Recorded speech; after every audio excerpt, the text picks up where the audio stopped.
Well, ladies and gentlemen, the craziness just keeps on going in New York sports, and in the month of October, all kinds of insanity. Hockey starts, basketball is about to start, but playoff baseball and the NFL regular season are the orders of the day, and that's what we're going to talk about tonight. It is Wednesday night, and we are live.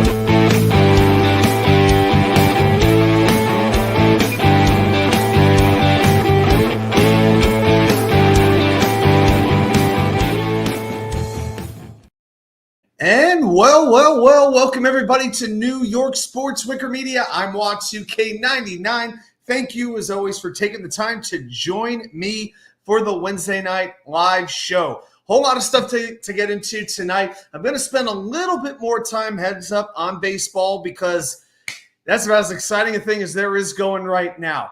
So we're going to get straight into the topics of the day. So let's talk about what's on my mind and a little bit of what we like to call three and out. So the first thing I'm going to mention quickly here is the New York Yankees. They are off until Saturday, and they're going to be facing the winner of Kansas City versus Baltimore. And as of right now, as I record, Kansas City, who's up 1-0 in the series, is up 1-0 in game 2. Top of the fifth, 2 runners on, 2 outs to go. And I got to say this, I didn't realize Kansas City's pitching was this good. I mean, I knew Seth Lugo, being a Mets fan, knew he was pretty good. But Cole Reagans, wow, shutting down that Baltimore lineup. And I really thought that Baltimore, after last season, when they got absolutely bounced pretty much immediately by Texas, it would be a hard lesson for them to learn, and they would come back ready to go. This offense has not gone off the canvas yet. It has been bad. And, you know, as much as I may not like the Royals, credit to them, they won 30 games more this year than they did last year. That's only happened 5 times ever. So right now it's Zach Eflin against Seth Lugo. My initial prediction was Orioles in 3, and we get that Yankees-Orioles matchup. I don't know if it's going to happen now. I don't know. So Orioles got to start turning this thing around. But I'll tell you what, they got to face Reagans and Lugo. Very, very difficult challenge, and Yankee fans, they got to keep those 2 names in mind as well.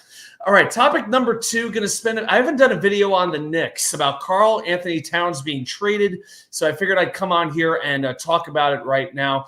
So the Knicks trade Dante DiVincenzo, Julius Randle, and a protected first for Karl Anthony Towns. A couple of other pieces involved, but those are the main pieces.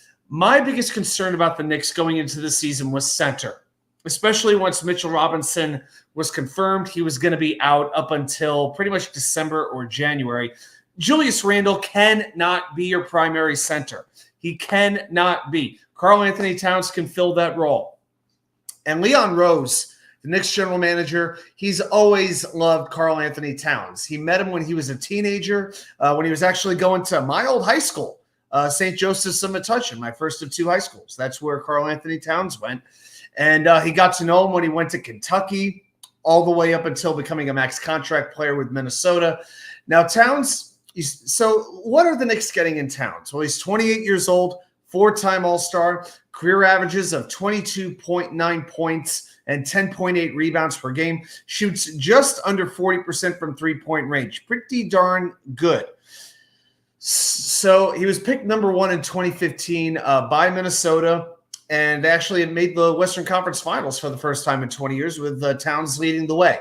Now at the contract, he's in year 1 of a 4-year, $220 million Supermax extension. He signed back in 2022, so he's going to be here for a while. And he reunites with Tom Thibodeau, who coached him from 2016 to 2019.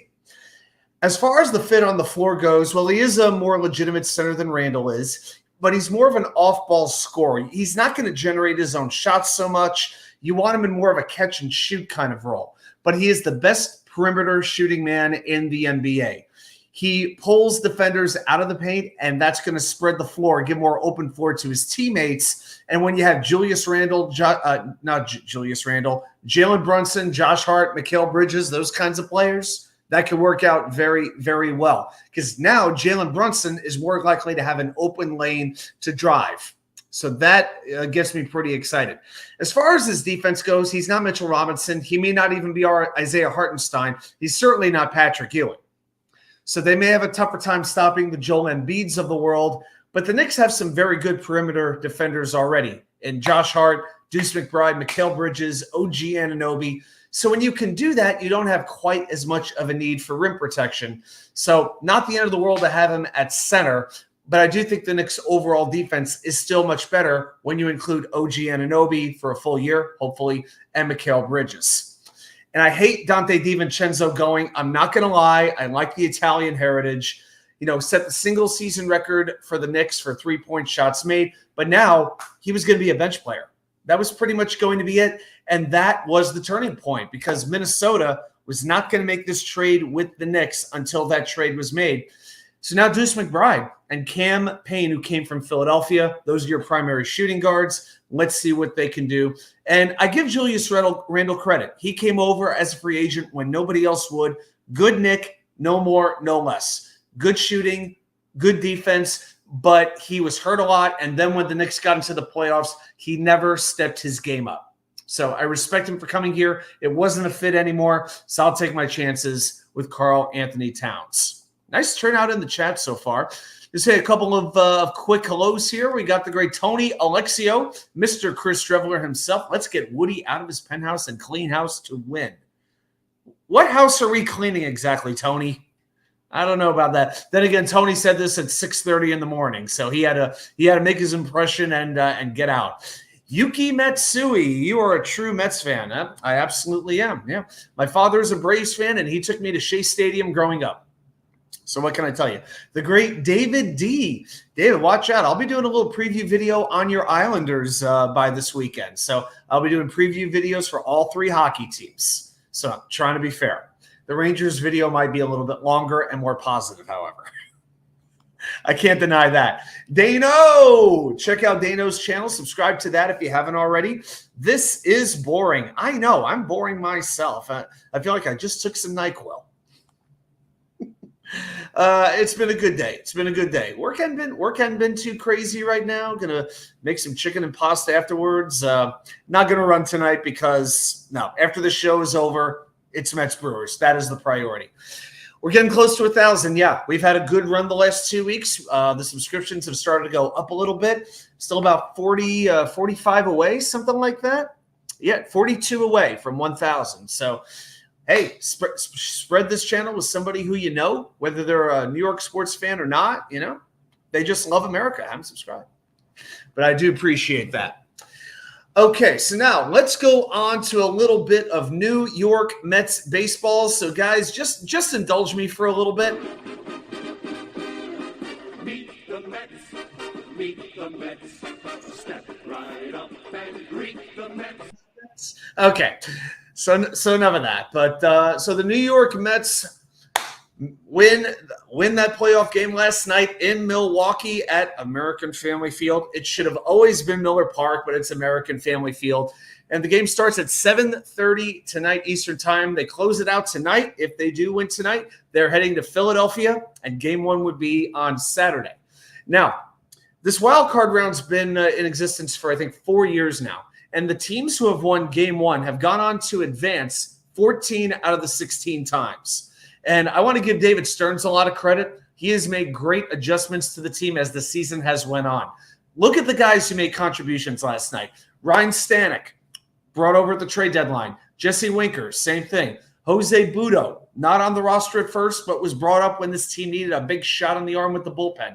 Jose Iglesias. A lot of people don't remember that Iglesias was a free agent signing, and he didn't come up until like late May. Joey Wendell. Anybody remember Joey Wendell? That was the Mets utility infielder for a while. Mark Vientos sent down to AAA. He came back up when it didn't work out so well with Brett Beatty. And Vientos, give him credit. I didn't think he was anything more than a power hitter, but his plate discipline has gotten better and better and better to the point where he's hitting either third or fourth every night now. And Winker, in particular, with that 2-run triple, definitely inciting the Brewers fans and the Brewers players. He just leaves a path of destruction everywhere he goes. When he's on your team and he plays, you like him. Once he leaves, you hate his guts. And credit to Mendoza for playing him. Winker had been 0 for 15 coming into that game. He needed an MRI on his back not that long ago. There were questions if he would even be on the playoff roster. It looked like Brett Beatty might be able to take that spot, and Winker delivers immediately. And then in the 5th inning, that fatal 5-run 5th inning, the Mets have a 2-run lead, bases loaded. They've already scored 3 runs in that inning. And Milwaukee has Aaron Ashby pitching, very hard-throwing lefty. Carlos Mendoza, no hesitancy to take him out, puts in J.D. Martinez, 2-run single, and at that point, you had to have a pretty good feeling the Mets were going to take it. Mets scored 8 runs, none of which were by the long ball. No home runs in that game. They fell behind early. They came back. This is who they are. I want to give a lot of credit, first of all, to Pat Murphy. That's the second person. Pat Murphy, the Brewers manager, for taking out Freddie Peralta, the starting pitcher, after 4 innings. What was he thinking about? And he puts in a guy named Joel Payamps. Peralta, here's the name of Peralta. 4 innings, 68 pitches, 3 runs, 1 walk, 5 strikeouts. Had retired 9 batters in a row. He was pitching pretty well. And the media asked Murphy about it after the game, and he said, well, I don't think he retired 9 in a row. And then he starts looking it up, and he's like, oh, yeah, he did. Well, there was hard contact on the sacrifice fly. Then he starts talking about the amount of sun in the infield. This guy was all over the place. Pat Murphy, a rookie manager, a baseball lifer, he may very well win Manager of the Year in the National League. And if he does, God bless him, good for him. But Carlos Mendoza schooled him in Game 1. Schooled him. Murphy could not put a complete sentence together. It was like listening to the current Minnesota governor. But they asked Freddie Peralta about it, and he said, I don't understand the reason I was taken out of the game, but there's nothing I could do about it. Then they asked if he was angry, if he was disappointed, somewhere in between. He said, I prefer to not answer that question. So in comes the much ballyhooed Milwaukee Brewers bullpen, the one that shut the Mets down just a few days ago. But this time the Mets pounce. 5 hits, 2 walks in that 5th inning, 5 runs given up, and the crowd in Milwaukee, who is used to seeing first-round playoff defeats, was taken right out of it. And here's the thing with this Mets offense. They could slump for innings at a time, games at a time, but when they score, they do it in bunches. Severino battled. I give him credit. Got through 6 innings, gave up 4 runs, but he saved a bullpen that was down multiple relievers, including their 2 best relievers in Edwin Diaz and Phil Maton. And he got the run support. And I'm just surprised the Brewers did not show any fight. The last Brewer to reach base in Game 1 was Jackson Churio on an RBI single. That was with 1 out in the 4th inning. The last 5 innings, the Brewers could not get a base runner. Crazy. Credit to Severino, Budo, and Stanek. So tonight, Game 2, 7:30. Sean Manaea, who's going to get a few Cy Young votes, didn't go well for him the last time he saw Milwaukee. 7 hits, 6 runs allowed in under 4 innings. Has a postseason ERA of over 15, but this is a different Manaea. He's coming off the best season of his life, 12-6, 184 strikeouts to 63 walks, 3.47 ERA, a whip at 1.08. I thought Milwaukee should start Aaron Savale in Game 2, but he actually ended the game for Milwaukee, pitched the last 2 innings. Now it's Frankie Montas, the ex-Yankee. Mets saw him Friday night. Montas has a 4.84 ERA, pitched 150 innings, very prone to giving up walks and giving up home runs. So you know what? Finish the series tonight, get those 2 days to rest, and let's storm into Citizens Bank Park. Let's go. I'm here for it. All right, let's see what else is going on here in the comments. Bring out the firing squad or start up the mock draft. Tony, it's way too early. It's 2-2. They're 1 game out of the division lead. I'm not even thinking about a mock draft right now. No. Pretty much because I'm not watching any college football at this point. So, Dane's hurt to lose Dante. I am too, man. I hate to see. Somebody had to go. Someone had to go. I don't know who else it was going to be. Maybe Deuce. But you know what? You're just running out of roster spots. And to make the money work, you didn't have a whole lot of choices. So Yeah, it hurts. But you know what? I think it's going to be a more balanced team. I think it'll work out well. And there's still plenty of good three-pointers shooting on this team. Between Deuce, Bridges, Brunson, Cat, pretty much anybody can make a three. You just don't – it's just that Dante was more of a specialist. When he was on, he could be really on, but he had games where he only made maybe 2-3 three-pointers. So he wasn't always the most consistent shooter, even though he could be prolific at times. So that just, it is what it is. We'll move on. I think we'll be able to overcome it. All right, guys, let's get into the main event. So we're going to flip the script from orange and blue to straight green. I think I need to change my background here. Let's do that. There we go. And I think I'm going to change my hat as well. There we go. So now the mood has changed. And guys, I know Sunday was absolutely miserable, but guys, long way to go. This is a new weekend. So everybody say it proud, say it loud, and let it hear it.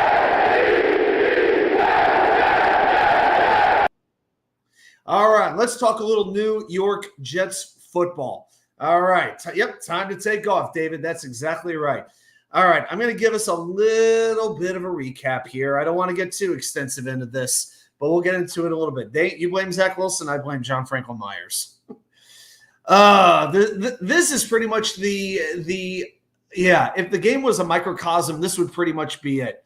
Pretty much half the Denver defense basically coming down while the Jets offensive line just watches, absolutely freaking helpless. This was only the fifth time in Aaron Rodgers' career that his offense did not score a touchdown, including the playoffs. And he didn't finish 2 of the previous 4 because of injury.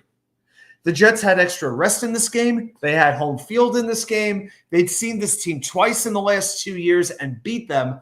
And Robert Saleh yet again puts out a team not ready to play, especially on offense.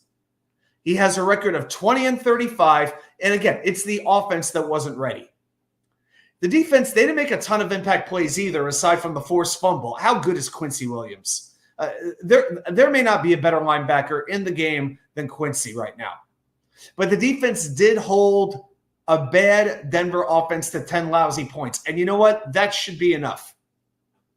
In Aaron Rodgers' career, when his defense allows 10 points or less, he has a record of 33-2. 33-2. And that offense, they looked as out of whack as a bowl of vanilla ice cream topped with ketchup. 1 or 2 throws are off, but it's clear these wide receivers are not in sync with the quarterback. There were too many times when the wide receivers were not even looking for a pass. And there were also times Aaron Rodgers was not ready to pull the trigger on a deep ball. I could deal with the passing game not being perfect in September. But I am worried if Aaron Rodgers and Garrett Wilson will ever develop the trust that they need to for this team to not be just average, but legitimately good. The run game is shockingly bad. The tight end, and one of the big problems in that is the tight ends. So, yeah, I want to finding these stats. I think I got these from Nania. So there are 52 tight ends in the NFL with at least 50 run block snaps. Okay, 52 tight ends. Jeremy Ruckert, the pride of Lindenhurst, New York, ranks 44th in run blocking grade for PFF, 46.3. Tyler Conklin, not much better. He's 46th, 45.3. So our 2 top tight ends are pretty much incapable of run blocking right now. Now, you can leave Conklin in the game because he is a good pass catcher. He can make a difference in the passing game. We have no evidence that Jeremy Ruckert can do that. I don't care where the guy is from. Long Island, Catalina Island, I don't care where. Just say this. Just think about this. If he was from outside the New York area, how much patience would you really have with him at this point? Because I thought towards the end of his first year, you saw some glimpses of a legitimately ferocious run blocker. I haven't seen that. Not seeing that whatsoever right now. Brendan Bates, you know what? He's had a very limited role, but he's shown the ability to block. Maybe we need to see some more Brendan Bates in the 2 tight end sets. It might be coming to that.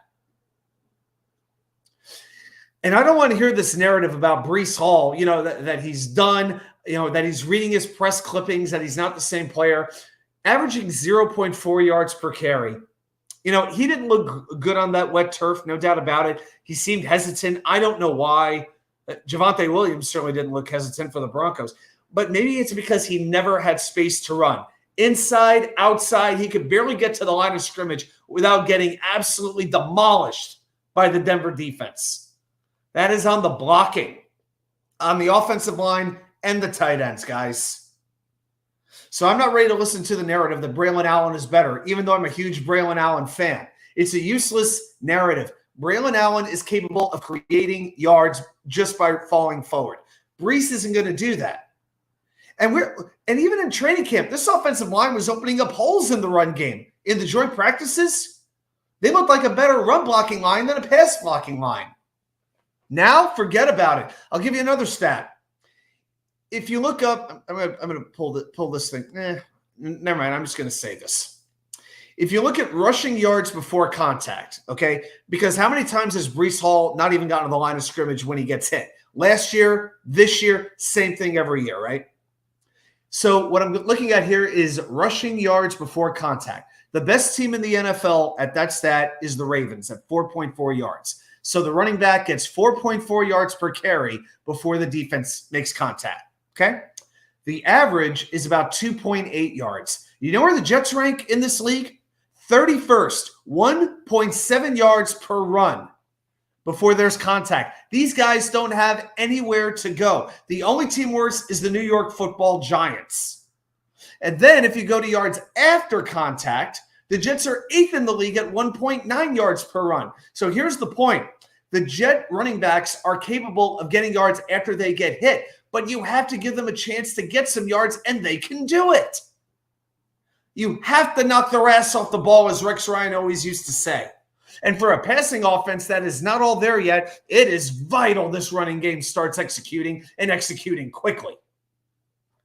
So for anybody who wants to try to engage you with these tweets or the posts or these podcasts about Braylon Breece, all that kind of stuff, just be thankful you have both and pray that this idiotic offensive coordinator figures out when to actually use them, and let's just move on. But the offensive line this past week, I thought they were the entire reason the offense failed.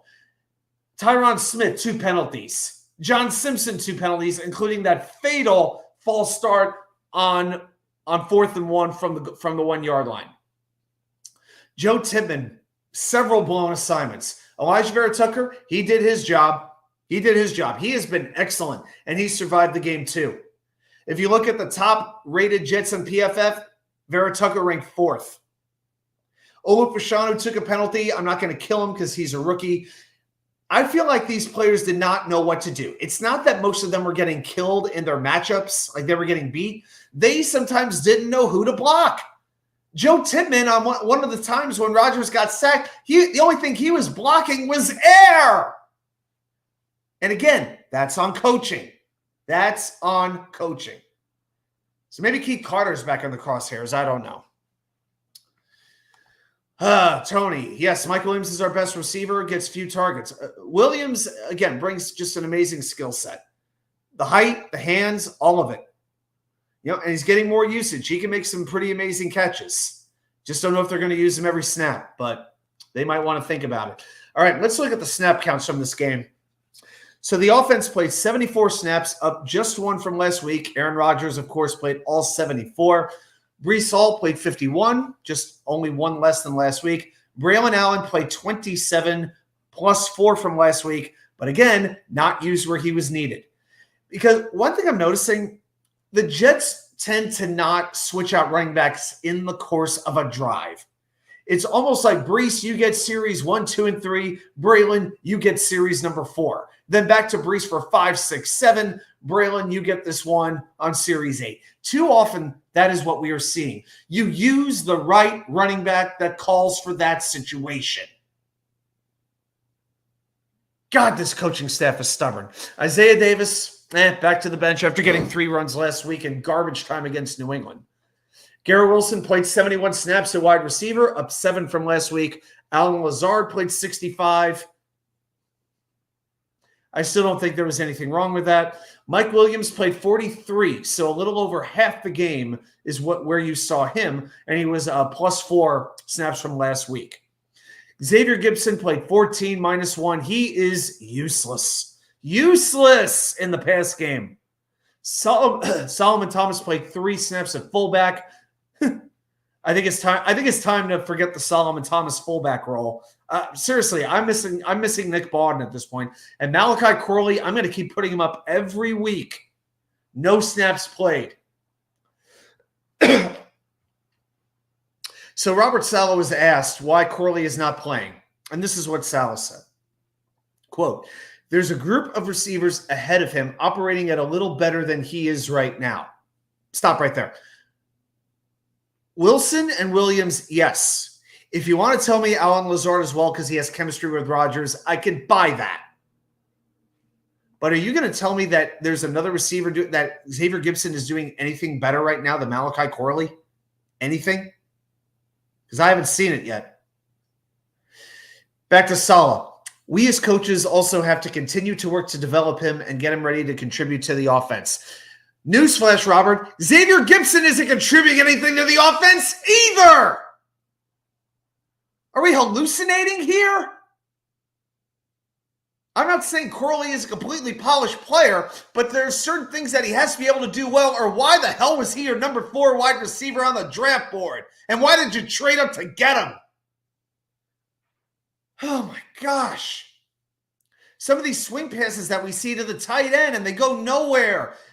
Tell me that Corley wouldn't do a little bit better in that spot, because I'm not buying it. Maybe an end around. How about that? How about a reverse to Corley? We know he's fast. We know he's agile. We know he can break tackles. Put him in a position to succeed, even if it's only 2 to 3 plays a game. Because this ain't working.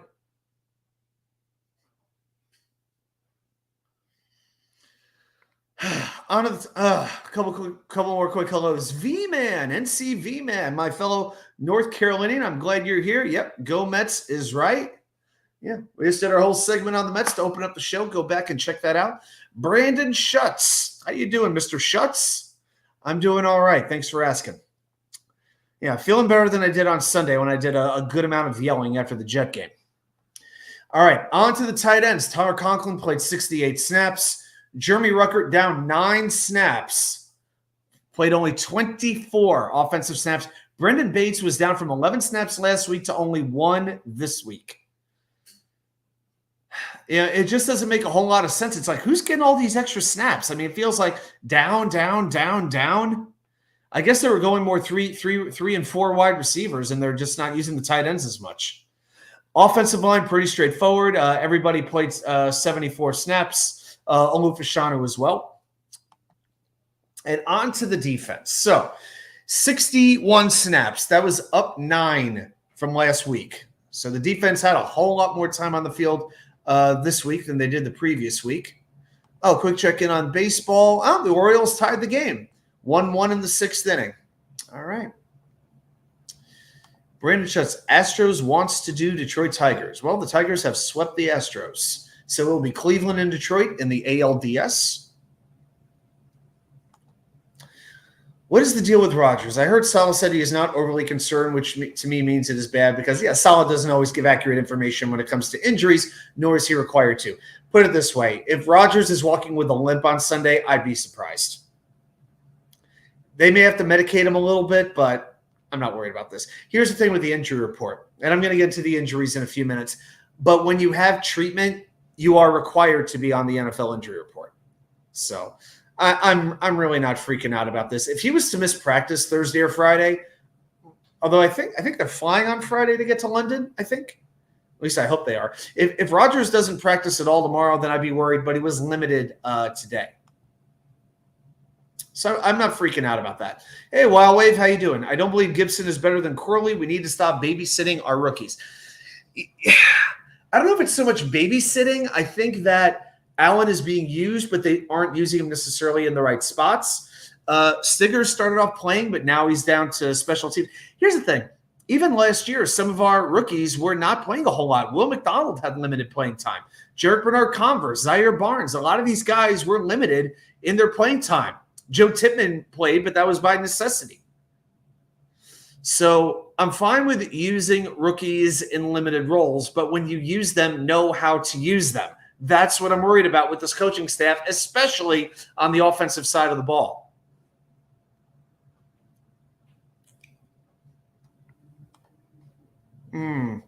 Well, I feel sorry for him. I'm just kidding. I was Detroit and not win. I wish we got AJ Hinch back as our manager. Okay, gotcha.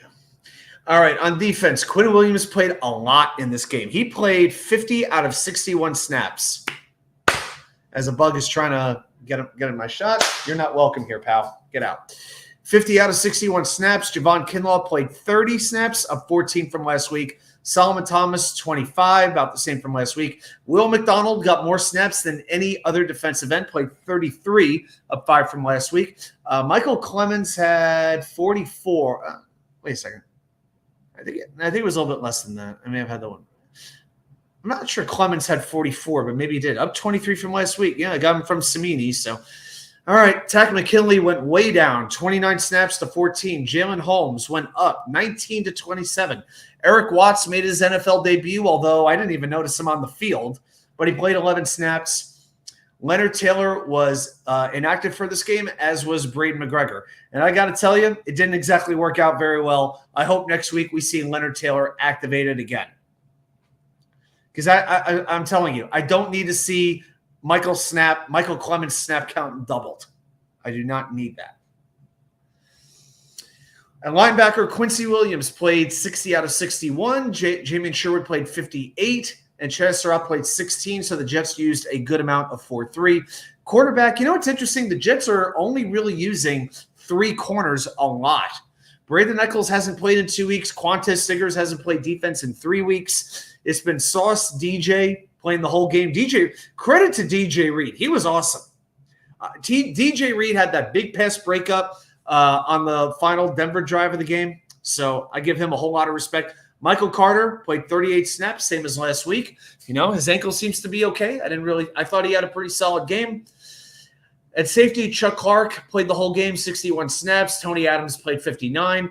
Ashton Davis had a little increase, and Isaiah Oliver played a little bit less. So this week we saw 4 safeties. Okay, now let's go on to the news of the day. Jets news.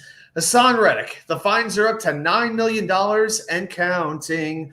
$3.17 million base salary, $4.5 million mandatory fines, $1.4 million indiscretionary fines.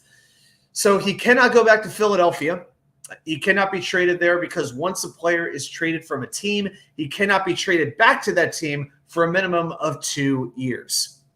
Yes, please like and subscribe, guys, if you haven't already. Appreciate that. Definitely hit that thumbs up. Gets the channel out there. All right, so we'll see if there's any news with Reddick. His name has started to pop up in some of these rumors. I'm going to get into Davante Adams right now as well. Nice touch-up job, huh? Even though Aaron Rodgers had his backwards, just go with it. So the Raiders are now open to a trade, and Davante Adams has said that he prefers a trade as well. So the initial rumor is the Raiders want a second-round pick and additional compensation. Now, here's the situation as far as that goes. Right now, if a team traded for Adams, it would cost them $13.5 million. At the deadline, it would be $8.6 million. So the later you wait, the less you have to pay. And with the contract, Adams has 2 more years on his contracts. Both are $36.25 million. However, none of the money is guaranteed. So after this year, if the Jets were to acquire him, you figure he's either getting cut or he's getting renegotiated with. Now, as far as the teams go, here are the odds. These are the latest Vegas odds on the teams most likely to acquire Davante Adams. Now, from the bottom, the Bills plus 1,200 definitely have a need at wide receiver. The Arizona Cardinals and the Green Bay Packers plus 1,000. I looked at a poll in Milwaukee at the ESPN Milwaukee spot, and almost 2/3 of their listeners do not want Adams back on the Packers. I don't think it makes sense for the Cardinals right now, although they're so crazy that they might want that extra player to team up with Marvin Harrison. I don't know. I think it's too soon for them. Now, the Saints, that's a team to be a little bit, that's a team to be looking at. Simple reason. Devontae Adams knows Derek Carr very well. They played together at Fresno State, played 1 year together with the Raiders. And with the Raiders, when Derek Carr was his quarterback, Adams recorded 88 catches on 160 targets for 1,290 yards and 12 touchdowns. Saints make sense. Steelers make a lot of sense because that's a team that's got a lot, but they could use another playmaker, to say the least. The Kansas City Chiefs, they're not expected to be in the mix. But with Rashee Rice likely out for the season, Hollywood Brown probably is in see-you-later mode as well. And Travis Kelce's game not looking too good right now. And Isaiah Pacheco with a broken leg. Chiefs offense is struggling, even though they are winning games. So they might be looking for another wide receiver to bring in. And the Washington Commandskins, that one I'm a little surprised about. Plus 300, but Jaden Daniels looks amazing right now. But could use another receiver to go along with Terry McLaurin. So, McLaurin, right. And then the Jets, number one at plus 115, which makes all the sense in the world because he loves Aaron Rodgers. He wants to be there. Rodgers wants him back as well. And with the struggle in chemistry right now between Rodgers and Wilson, this offense has to start picking it up. They have to start picking it up. Now, if you're the Jets, you think about the draft selections next year. You've got a 3rd-round pick and a 6th-round pick, plus your regular allotment of draft picks. So the Jets do have some extra selections to deal. So start with the 3rd-round pick, all right? Maybe you throw that in.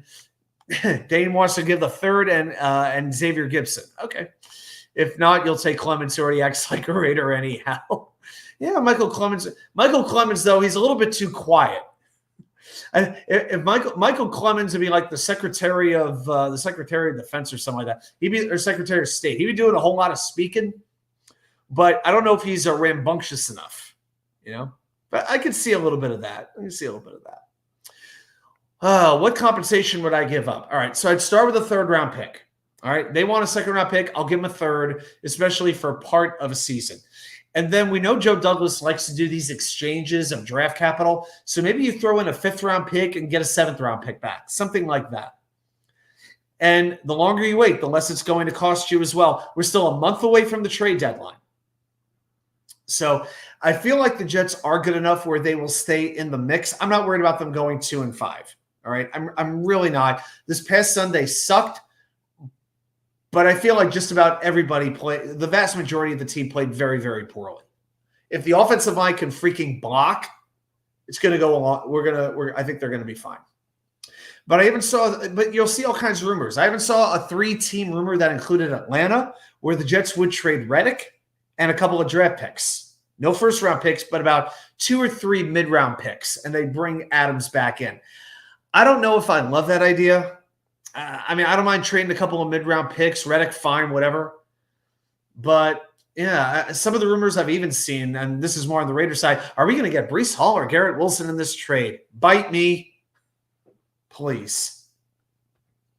NCV Man is questioning why we need Devontae. Lazard Williams doing much better than expected. Wilson will get rolling soon. I hope so.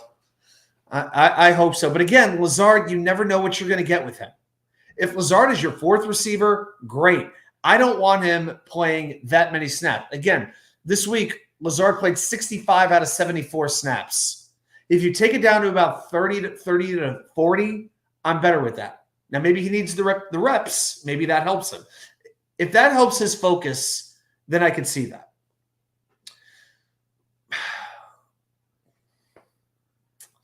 I don't know, guys. The offense is just not in sync right now. And you know what? If Nathaniel Hackett's calling the plays, you need as many weapons as you can get. Because I feel like the players almost need to overcome the coaching. Would he be a luxury? Maybe so. But after you only scored 9 points at home, there's a lot of room for improvement. Tony Alexio, 15 penalties. Bad coaching recipe for disaster. Yep, exactly. I screamed about this on Sunday.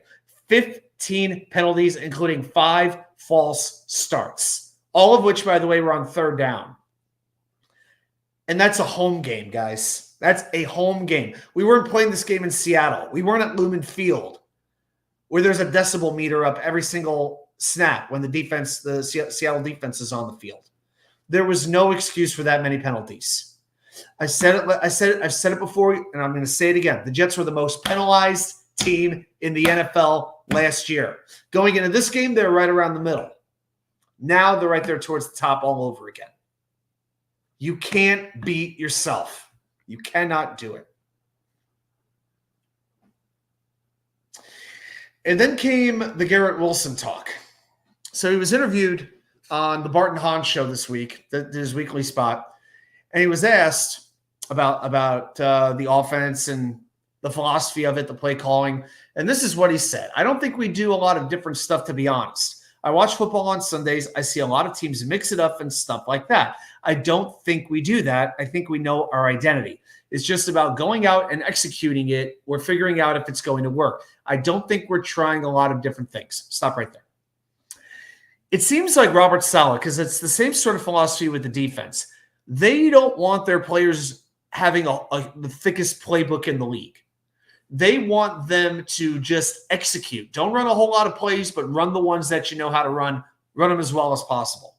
It's like being a pro wrestler. You may only have a few moves of doom, but if you execute them well enough, they get the job done. They get you wins. You don't need all those other moves. Yes, I made a pro wrestling comparison. So Garrett Wilson realizes they're not going to run a lot of different plays, but it seems like the offense does not know its identity yet.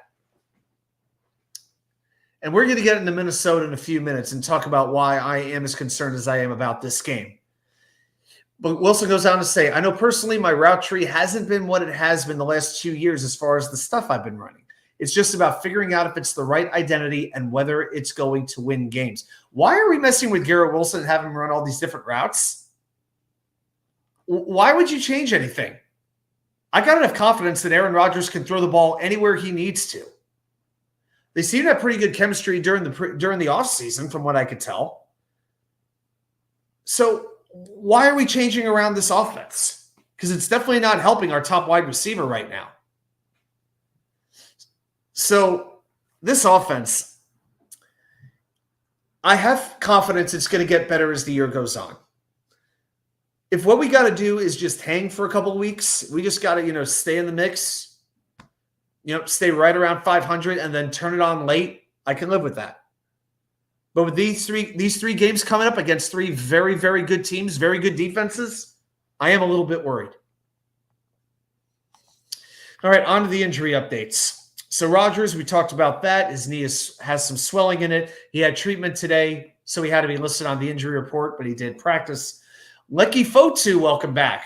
The practice window not only opened today, but he practiced in full today as well, and that could be a big help for this run defense. I don't know if he's going to be ready to play this week, but against Minnesota, against Aaron Jones, I would like him to be playing.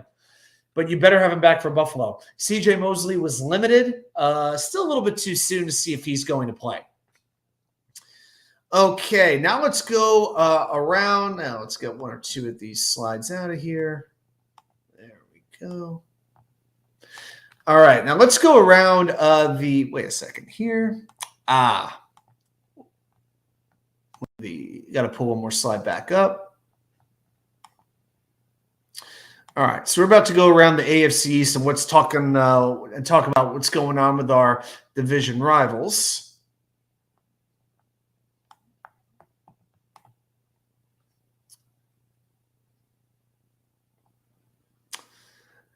Fotu might only play 20 snaps. You might just put him in on third and short, something like that. Yeah, but I think it's somebody that you want to bring in coming off a leg injury. Okay, let's talk some AFC East updates. As far as Buffalo goes, well, they were dismantled by the Ravens 35-10. Listen to some of the numbers from this game. The Bills allowed over 400 yards and averaged 7.9 yards per play allowed. This loss, the Bills going into this game, had a 43-game streak without losing by 10 points or more. That was the longest active streak in the NFL and the sixth longest in the Super Bowl era. That streak ended. They also had a streak of 41 regular season games of scoring more than 10 points. That was the longest streak in the NFL. That ended as well. Next game at Houston, 1 o'clock. That should be an awesome game. And on to Miami, well, we know one thing. Tyler Huntley, not the answer. Tyreek Hill turned in a third straight bad performance, 23 receiving yards on 4 catches. I am sick that I made him my number 1 pick in fantasy with the 4th overall pick. Hill once joked, I'm sorry Grandizer's not here right now, but hey, say his name and maybe he appears. He could put up numbers with anybody as a quarterback. In his last 3 games, he has 87 combined receiving yards. 29 per game. I think Alan Lazard has been more useful. There he is. Say his name and he appears. I believe in Grandizer. Okay. But the Dolphins scored a touchdown late in the 4th quarter. That snapped a 10-quarter touchdown drought, and they're averaging 11.3 points per game. The Fins finished with 184 yards total against Tennessee, and 85 came on their 1 touchdown drive of the night, converted 2 out of 12 third downs. They are 3 for 24 on third down over the last 2 games. And we thought the Jets had a penalty issue. Well, the Dolphins have committed 21 in the last 2 weeks. And, of course, Mike McDaniel, the great Mike McDaniel, boy, he's just terrific. He was asked about it, and he gave the infamous answer. I have to look at the tape. There was a tremendous disconnect between preparation and execution. Guys, anytime a head coach tells you I've got to look at the tape, I have to see the film, that's a way of saying we sucked and I don't want to answer your question right now. So many New York coaches have answered questions that way. Todd Bowles, Ben McAdoo, what was the other guy? The other Giants coach, Pat, whatever his name was. Yeah, so when a coach tells you I got to see the film, you're in a lot of trouble. And I do wish the best for Jalen Phillips. He is out for the season again. Looks like it's an ACL tear. Injuries robbing Miami of just a great, great player. Their next game at New England, 1 o'clock. And speaking of New England, well, that's about what we expected from them. San Francisco beat the crap out of them. Niners also had over 400 yards of offense despite numerous injuries. Patriots managed 3.5 yards per play. And Ramondre Stevenson, boy, oh boy, he's going to see some bench time. He has fumbled every game this year. Antonio Gibson, that might be a good fantasy pickup at running back. And the defense cannot set the edge. The Patriots, on the first drive of the game, lost the edge 3 times on the Niners drive. Keon White, who the Patriots fans will tell you is the next coming of Richard Seymour, he was responsible for 2 of them, and then a combo rush with White and Dietrich Wise led to the 3rd. So onward and downward for our friends at Foxborough. So they host Miami this week. Okay, now let's go over to, we'll talk a little DVOA and where these 2 teams rank. This is the Jets, Vikings, sort of like the initial preview. Of course, later this week, we will drop the full game preview. So with the Jets DVOA, they rank 22nd. And remember, this is situational. It's not just about yards you get or points you score. It's, on 3rd and 5, if you completed a 4-yard pass, big deal. But on 3rd and 19, if you completed a 20-yard pass, it means more. So the offense went down 12 spots this week from 10 to 22. Defense down only 2 from 12 to 14. I think that's a little bit harsh. Special teams went down 3 from 21 to 24. Thanks to the missed field goal by Greg Zuerlein. Overall, they are not 10th. They are now 20th. They went down 10 spots from where they were. So 10th to 20th. And on to Minnesota, and then I'll catch back up with the chat. They are 12th on offense, number 1 on defense, 11th on special teams, 2nd overall, up 4 spots from where they were ranked last week. So this is the top-ranked defense per DVOA that the Jets will be facing. V-Man with a very good point. Yep, the Fins look like the Jets last year. Yeah, the comparisons are being made, and it's not wrong. Hey, they're begging for Tim Boyle to play quarterback. What else can you do? Yeah, Grandizer, I predicted the Titans to win 16-12. I got the 12 and the loss part correct. I've been doing pretty well with scores this year, but yeah, this I did not get that game right at all. Guys, is it me or is this the hardest year to predict NFL games? I don't care if you're going spread, straight, or confidence points. It has been horrific this year. Maybe you have a bad week, first 2 bad weeks, but then you start to figure it out. It's hard to figure anything out this year. It's crazy. P.S. Rex was an insider who played the best player, unlike Salah. Okay. Grandizer, Adam looks like the Adam from last year. Still a handsome lad. Thank you very much. I appreciate it. Just finished moderating my 49ers content creator. Well, you are a multifaceted moderator, Grandizer. We appreciate it. All right. Well, let's do a little preview here. I wanted any excuse I could find to put up a picture of the Jets color rush uniform, So 5 things to know about the Minnesota Vikings. Well, first of all, let's get this a little bit smaller there. There we go. So the Vikings blitz the second most of any team in the NFL at 41%. We all know who blitzes the most, Denver Broncos, and we know how that worked out last week. Number 2, the Vikings defense is second in the NFL in takeaways with 10. All right, this is a team that takes the ball away. 8 interceptions by the secondary.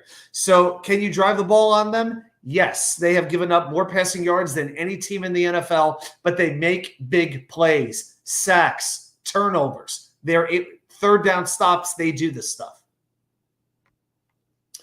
Number 3, Sam Darnold has the highest passer rating in the NFL with 118.9. Aaron Rodgers, by comparison, 16th at 92.9. It's amazing when you get good coaching and good pieces around you. Darnold was San Francisco last year, basically quarterback rehab. Now you have a head coach in Kevin O'Connell. You've got several legitimate weapons around you and an offensive line that can block.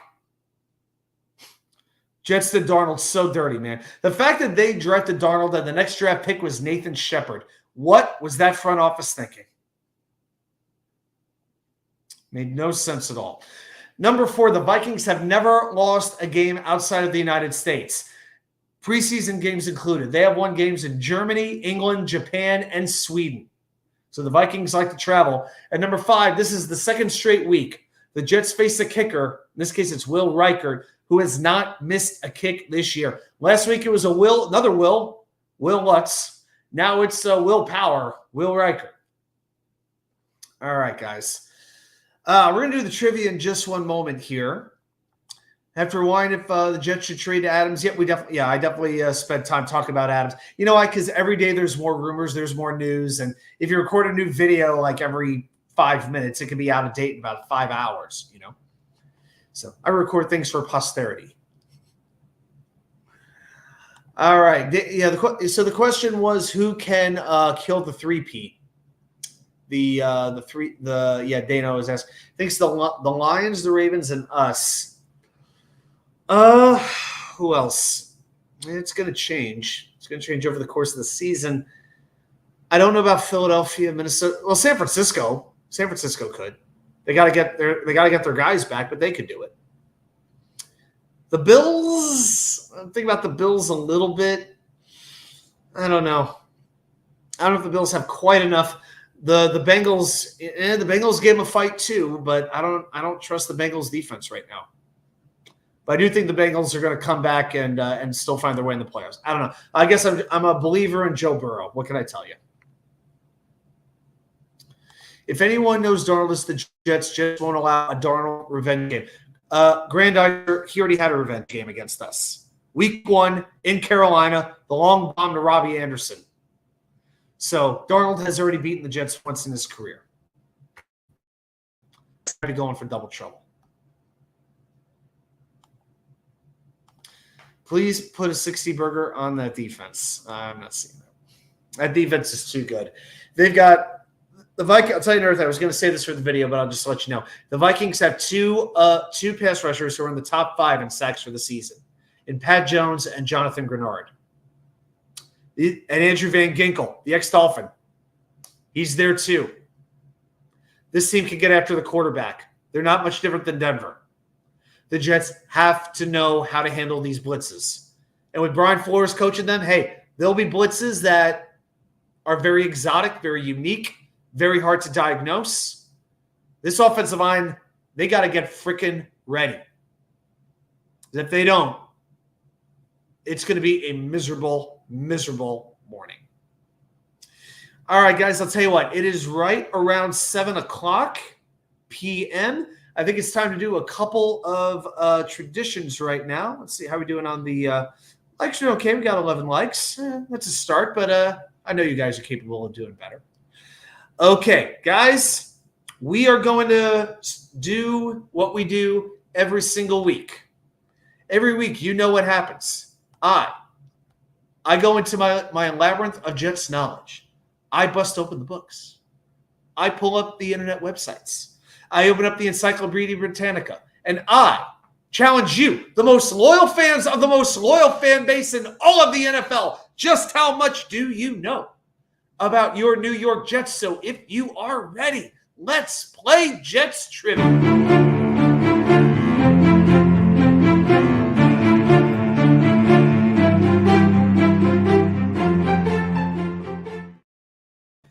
And for the season, it is 2 up and 2 down. So we've had 4 regular questions during the regular season. 2 of them the chat has gotten right, and 2 of them the chat got stumped. So, yep, Dane's asking, yep, it is an even 2-2 record. So will you go above 500 or will you drop below 500? All right, so I always try to make it topical, as you know, so I make it sort of a Jets Vikings related question. So tonight's question. Yep, 2-2. All right, I'm going to give you guys a little bit of a hint. I'm going to wait about a minute or two. Remember, I give you 5 minutes to answer the question. Put your guesses down there in the chat, and let's see if you can get it in the 5-minute time frame. So the question tonight goes like this. The Jets last beat Minnesota back in 2010. The score of the game was 29-20. Name the 2 Jets who scored touchdowns. Your time starts now.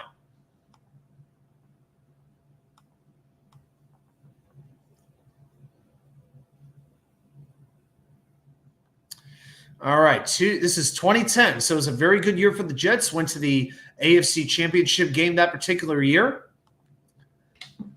Swig of water for the working man and woman. Dano guessed Sean Green and Braylon Edwards. Did he get those answers correct?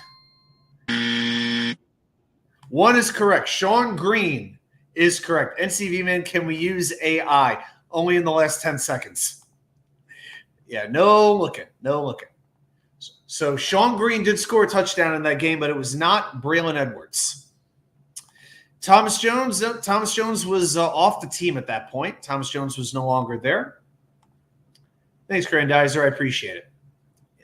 Yeah, I think I will try to do a Mets video tonight or tomorrow. Yeah, definitely not tomorrow morning, but hopefully tonight we'll see how things go. At the very least, I'll do a short video, but I will put something up about the Mets tonight. 30 minutes till game time. All right, Harlan said Thomas Jones. He was already guessed. Wild Wave goes Santonio Holmes. Afraid not. David D. LaDainian Tomlinson or Dustin Keller? No, not them either. Okay, let's see. Who else could have scored a touchdown in 2010? Sean Green was 1. Dano says, not Kyle Wilson. I can assure you it was definitely not Kyle Wilson. Was it Cromartie? Oh, going to the defense, are you? Okay, or the special teams, I guess, also. Well, I'm afraid it was not number 31. He was too busy having another 5 kids at the moment. NCV Man says Mark Sanchez. No, 1 Mark Sanchez. Wild Wave going with the defense as well. Darrell Revis. No, it was not Revis Island. I will give you a hint. It was a defensive player. But it was not Revis. It was not Cromartie. But this was a defensive player. So I wait till the halfway mark to give you that clue. 1 second.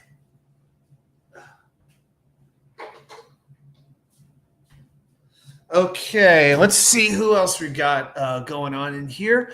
Leon Washington, Brad Smith. No. Both Dane and Wild Wave go with David Harris. No, not David Harris. Yeah, little too slow is right.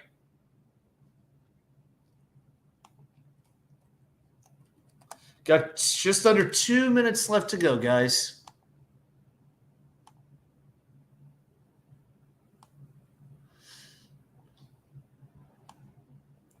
Yeah, it was Brett Favre was quarterbacking the Vikings that day. He was.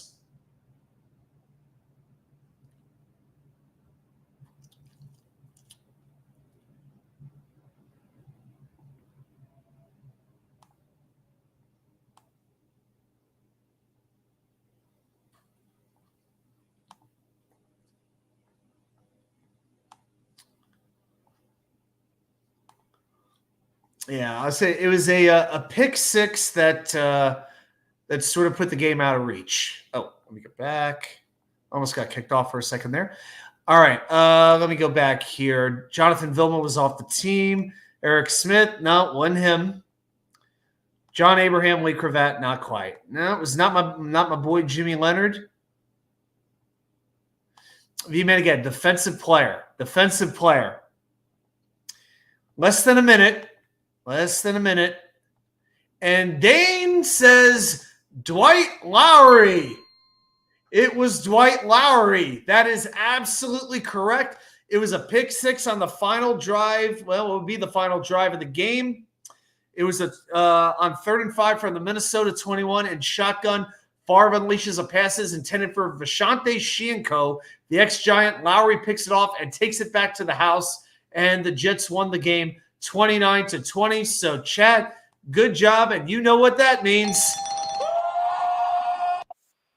You guys won, so you are 3-2 on the season with about 45 seconds left to go. So, hey, now granted, if I didn't say it was a defensive player, I don't know if y'all would have had it.